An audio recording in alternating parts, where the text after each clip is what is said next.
और आप लिख के ले लीजिए, जनता दल यूनाइटेड जो पार्टी है 2024 में ही खत्म हो जाएगी, ये निश्चित रूप से लिख लीजिए। और अभी तो खेल शुरू हुआ है, खेल बाकी है अभी।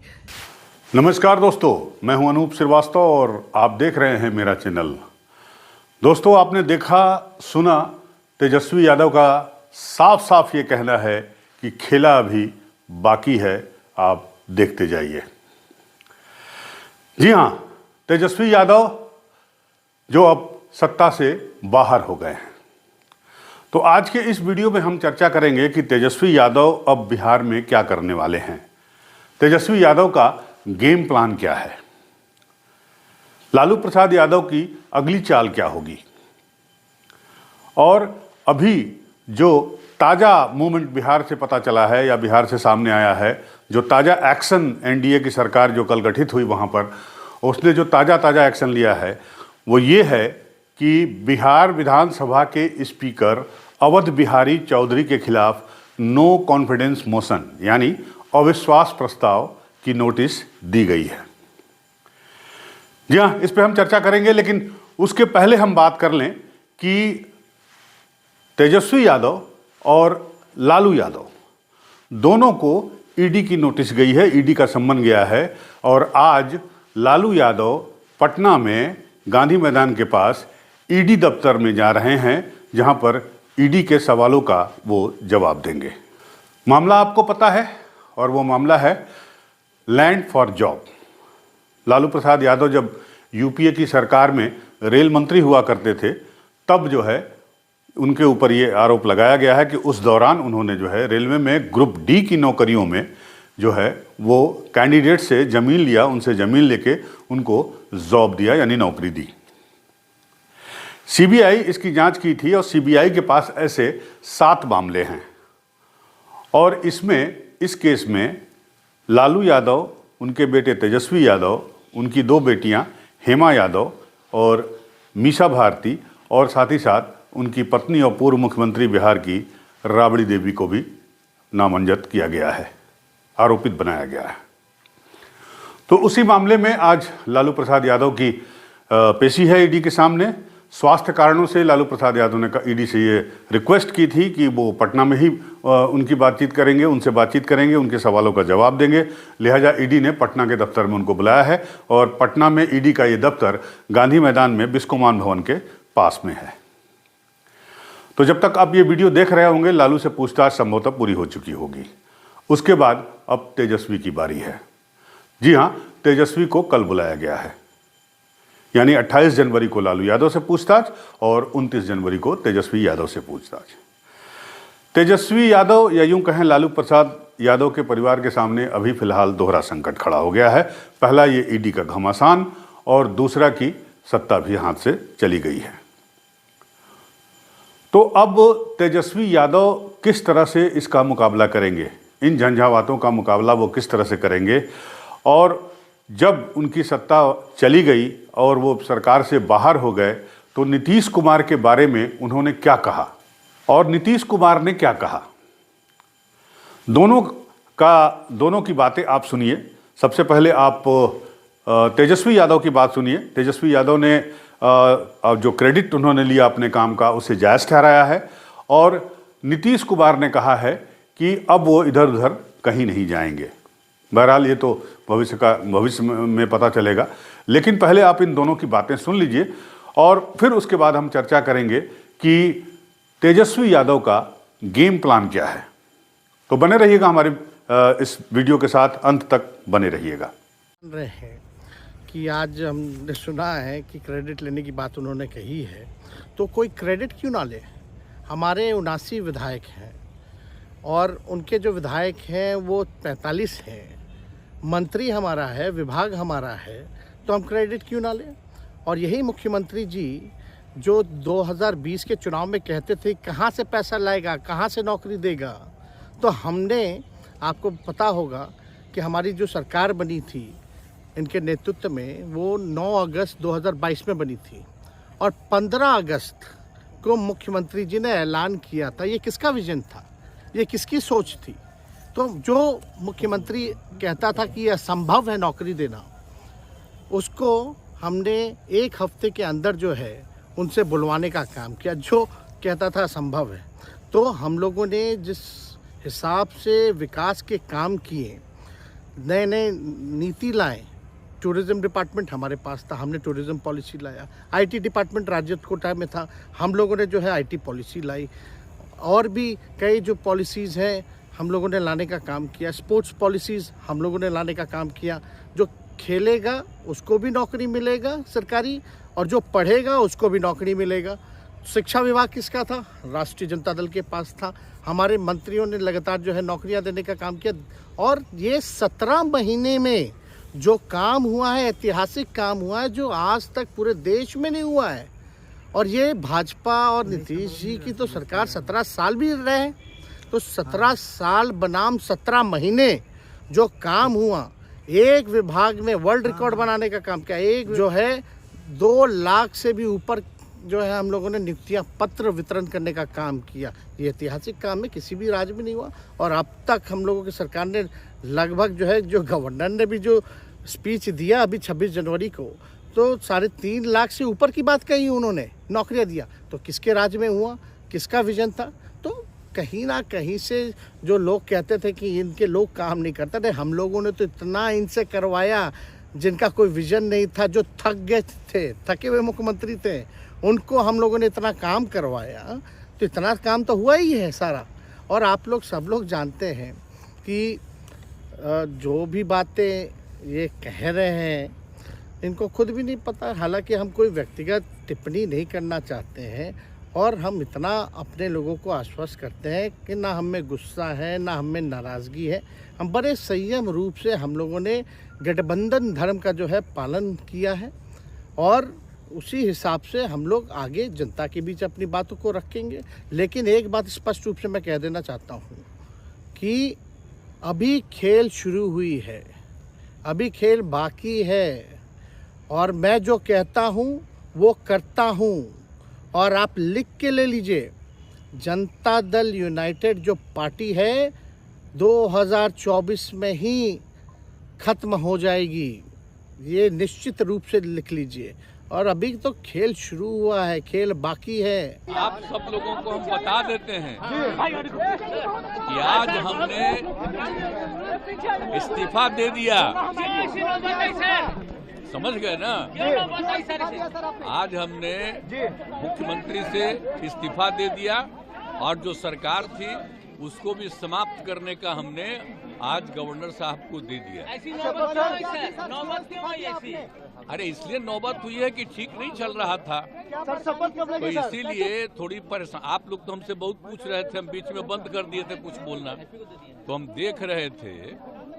तो वही सब लोगों की राय, अपने पार्टी के लोगों की राय, चारों तरफ से राय आ रही थी, तो हमने सब लोगों की बात को सुन लिया। तो इसीलिए आज हमने इस्तीफा दे दिया। अब ये जो भी सरकार थी वो समाप्त कर दिया गया। अभी हम जो पहले गठबंधन को छोड़ के नए गठबंधन बनाए थे, और जो नया गठबंधन 1.5 महीना से बनाए थे, 1.5 साल से, तो यहाँ पर भी जो स्थिति इधर आकर के ठीक नहीं लगी है। और जिस तरह से लोगों का दावा हो रहा था, जो इतना मेहनत किया जाता था कि वही लोग ये सब काम कर रहे हैं, वो सब जरा धीरे धीरे लोगों को खराब लग रहा था। तो सुना आपने, नीतीश कुमार को भी सुना और आपने तेजस्वी यादव को भी सुना। तेजस्वी यादव का मंतव्य बिल्कुल क्लियर है कि फिलहाल वो चुप नहीं बैठने वाले, चाहे ईडी के द्वारा उन्हें परेशान किया जाए, चाहे उन्हें सत्ता से बेदखल कर दिया जाए, लेकिन बिहार में उनकी लड़ाई जारी रहेगी। आपको बता दें कि कल तेजस्वी यादव या उनकी पार्टी के द्वारा एक फुल पेज का लोकल अखबारों में विज्ञापन भी दिया गया, जिसमें तेजस्वी यादव के जो कामकाज हैं, जो उपलब्धियां हैं, खासकर नौकरी बांटने की जो उपलब्धि है, जिसका क्रेडिट वो खुद ले रहे हैं, उसके बारे में पूरे का पूरे पेज का विज्ञापन छापा गया है। बहरहाल अब ये देखना काफ़ी दिलचस्प होगा कि तेजस्वी यादव का अगला मूव क्या होगा, लालू की अगली चाल क्या होगी। लेकिन आते हैं वापस अवध बिहारी चौधरी पर। अवध बिहारी चौधरी जो आरजेडी के स्पीकर हैं विधानसभा में, और इन्हें स्पीकर तब बनाया गया था जब नीतीश कुमार वापस आरजेडी के पास गए थे और 9 अगस्त को उन्होंने सरकार बनाई थी 2022 में। तो उसके बाद विजय चौधरी साहब को, अवध बिहारी चौधरी साहब को स्पीकर चुना गया था, लेकिन अब एनडीए की सरकार आ गई तो उसने पहला मूव दाखिल किया है कि अवध बिहारी चौधरी के खिलाफ नो कॉन्फिडेंस मोशन लाया है। तो स्पीकर के खिलाफ नो कॉन्फिडेंस मोशन लाने का प्रावधान क्या है, थोड़ा सा मैं जल्दी से आपको बता देता हूं, और वो ये है कि किसी भी स्पीकर को हटाने के लिए उसे नो कॉन्फिडेंस मोशन देना होता है, और उसमें कम से कम उस चिट्ठी में 12 विधायकों के दस्तखत होने चाहिए।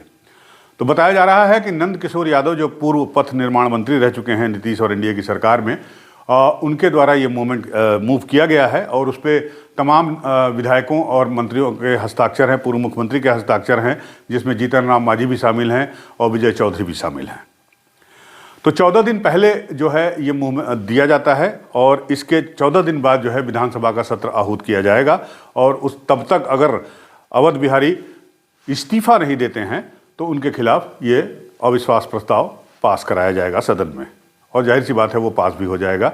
सदन में जो बहुमत का आंकड़ा है वो एनडीए के पास है, अभी 128 मेंबर उसके साथ हैं, जबकि आरजेडी गठबंधन के पास महज 114 है। तो अब खेला क्या होगा, तेजस्वी यादव खेला क्या करेंगे इसमें? अभी बिल्कुल साफ साफ दिखाई दे रहा है कि अभी फिलहाल वो खेला करने के मूड में नहीं है, और लेकिन अगर मूड में हैं भी तो फिलहाल अभी उस स्थिति में नहीं है, वो कैपेबल नहीं है कि कोई खेला कर सके। लेकिन बात ये हो रही है कि तेजस्वी यादव जो है मिशन 16 पे काम कर रहे हैं। जी हाँ, मिशन 16 का मतलब कि 16 विधायक, 114 तेजस्वी के पास हैं और उन्हें 16 विधायक और चाहिए, और नहीं तो कम से कम 12 विधायक और चाहिए नीतीश की सरकार को गिराने के लिए। तेजस्वी ने कहा भी कि 2024 में ही जेडीयू खत्म हो जाएगी, पार्टी खत्म हो जाएगी। नीतीश को खत्म करने की बात नहीं की, नीतीश के प्रति उन्होंने अभी भी सम्मान व्यक्त किया और कहा कि वो हमारे अभिभावक हैं, लेकिन उनकी पार्टी को खत्म करने की बात कही उन्होंने, और उनकी पार्टी को खत्म करने का मतलब कि उनके पार्टी के विधायकों को तोड़ना। तो उसके पहले एक लाइन में आपको ये भी बता दूं कि आज कैबिनेट की बैठक भी है, और कैबिनेट की बैठक में बहुत सारे फैसले ऐसे इंपॉर्टेंट लिए जाएंगे जिससे ये पता चलेगा कि बीजेपी की बिहार में क्या स्ट्रेटजी है और किस तरह से ये सरकार काम करेगी। लेकिन ये बाद में इसको देखेंगे जब कैबिनेट का डिसीजन सामने आएगा। बहरहाल आते हैं वापस तेजस्वी पे, और तेजस्वी का मिशन 16 यही है कि जेडीयू के 16 विधायकों को तोड़ना। अब 16 विधायक टूटेंगे क्यों, सवाल यह भी उठता है। तो मैं आपको बता दूं कि इसके पीछे जो लॉजिक दिया जा रहा है वो ये कि बिहार में अभी 4 चुनाव होने हैं। राज्यसभा का चुनाव होना है, एमएलसी का चुनाव होना है, उसके बाद लोकसभा तो चुनाव है ही, और साथ ही साथ उसके बाद आखिरी में विधानसभा के चुनाव होने हैं।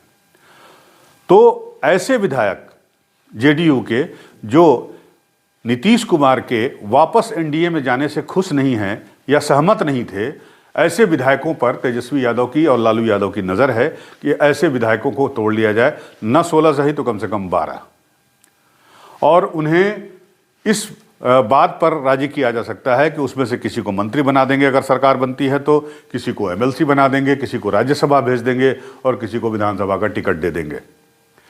क्योंकि सबको पता है कि नीतीश कुमार के खिलाफ 2020 के ही चुनाव में एंटी इनकम्बेंसी थी, और अब जो नीतीश कुमार ने मूव किया है इससे उनके प्रति लोगों का गुस्सा और बढ़ जाएगा, या यूं कहें बढ़ा हुआ है, पहली बात।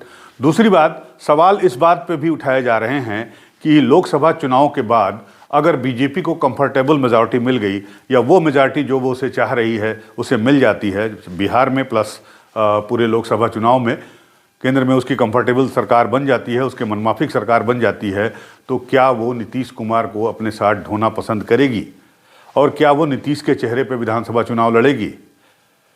आप राजनीति के किसी भी पंडित से पूछ लीजिए, वो इस बात पर हाँ नहीं कहेगा।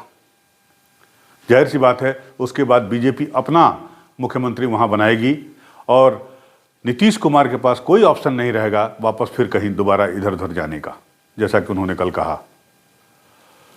तो उस स्थिति में तेजस्वी यादव का अपर हैंड रहेगा, और ये सिचुएशन हो सकती है, बन सकती है, इसकी संभावना बन सकती है और इसकी आशंका हो सकती है। इसकी आशंका इस बात की है कि जेडीयू पार्टी टूट जाए और उसके विधायक जो है वो तेजस्वी यादव के खेमे में आ जाएं, यानी आरजेडी में आ जाएं। तो जाहिर सी बात है कि जो तेजस्वी ने दावा किया है कि जेडीयू खत्म हो जाएगी, खेला अभी बाकी है, तो निश्चित रूप से तेजस्वी के पास अपना ये बैकअप प्लान बना हुआ है या तैयार हो रहा है। खतरा अब बिहार में सिर्फ और सिर्फ नीतीश कुमार को है, तेजस्वी को नहीं है, बीजेपी को नहीं है। यह भी देखना बड़ा दिलचस्प होगा कि नीतीश कुमार इन सारी चीज़ों को समझते हुए, नीतीश कुमार एक माहिर खिलाड़ी हैं, राजनीति के एक धुरंधर खिलाड़ी हैं और इन सारी चीज़ों से उनको आभास इन सारी चीज़ों का नहीं होगा ऐसा कहा भी नहीं जा सकता।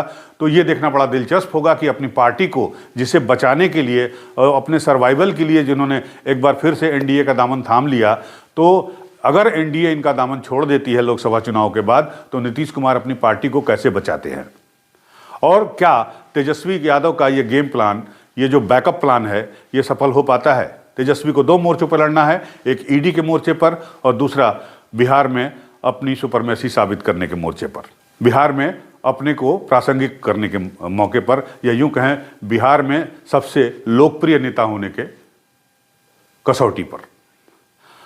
तो बड़ा ही इंटरेस्टिंग खेल जारी है बिहार में। सबसे पहले देखते हैं कि स्पीकर के मामले में क्या होता है, अवध बिहारी जो है वो इस्तीफा देते हैं कि नहीं देते हैं, कैबिनेट में क्या डिसीजन होता है और कैबिनेट डिसीजन से ये पता चलता है कि बिहार पे शासन कौन कर रहा है, नीतीश कुमार कर रहे हैं या एनडीए कर रही है या बीजेपी कर रही है।